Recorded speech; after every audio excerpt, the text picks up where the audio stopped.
ایک مرتبہ حضرت عمر فاروق رضی اللہ تعالی عنہ نے ایک وفد بیت المقدس بھیجا۔ وہ وفد کوئی عام آدمیوں کا نہیں تھا بلکہ صحابہ کرام رضوان اللہ علیہم اجمعین کا وفد تھا۔ یہ وفد بیت المقدس پہنچا۔ یہ اس دور کی بات ہے جب بیت المقدس پر پادریوں کا قبضہ تھا۔ حضرت عمر رضی اللہ تعالی عنہ بیت المقدس کو پادریوں کے چنگل سے آزاد کرانا چاہتے تھے۔ صحابہ کرام رضوان اللہ علیہم اجمعین نے پادریوں سے کہا کہ ہم امیر المومنین حضرت عمر فاروق رضی اللہ تعالی عنہ کی جانب سے یہ پیغام لائے ہیں کہ تم لوگ جنگ کے لیے تیار ہو جاؤ۔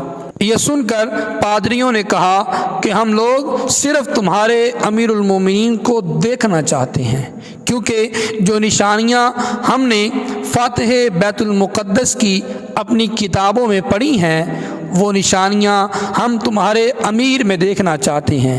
اگر وہ نشانیاں تمہارے امیر میں موجود ہوئیں تو ہم بغیر جنگ و جدل کے بیت المقدس تمہارے حوالے کر دیں گے۔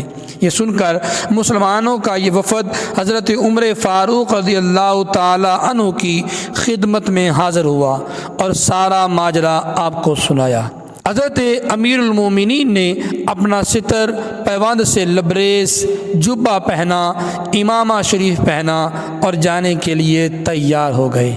صحابہ اکرام رضوان اللہ علیہم اجمعین نے حضرت عمر رضی اللہ تعالی عنہ سے عرض کی، حضور وہاں بڑے بڑے لوگ موجود ہوں گے، بڑے بڑے پادری ہوں گے، آپ رضی اللہ تعالی عنہ اچھا اور نیا لباس پہن لیں، ہمارے بیت المال میں کوئی کمی نہیں۔ انسانی فطرت کا بھی یہی تقاضا ہے کہ جب بندہ کوئی بڑی جگہ جاتا ہے تو وہ اچھا لباس پہنتا ہے تاکہ اس کا وقار بلند ہو، مگر اللہ اکبر۔ صحابہ کرام رضوان اللہ علیہم اجمعین کی یہ بات سن کر فاروق اعظم رضی اللہ تعالی عنہ کو جلال آ گیا اور فرمانے لگے کہ کیا تم لوگ یہ سمجھتے ہو کہ عمر کو عزت حکومت کی وجہ سے ملی ہے یا اچھے لباس کی وجہ سے ملی ہے؟ نہیں، عمر کو تو عزت حضور کے قدموں کی وجہ سے ملی ہے۔ آپ فوراً سواری تیار کر کے روانہ ہو گئے۔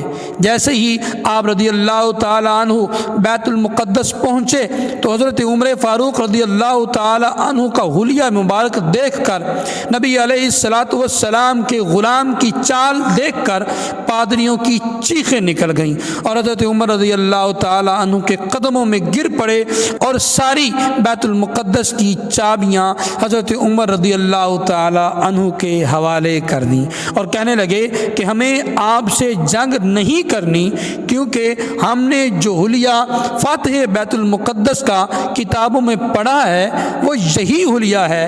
اس طرح جنگ کے بغیر بیت المقدس آزاد ہو گیا۔ ان کے جو غلام ہو گئے وہ وقت کے امام ہو گئے، نام لیوا ان کے جو ہوئے ان کے اونچے نام ہو گئے۔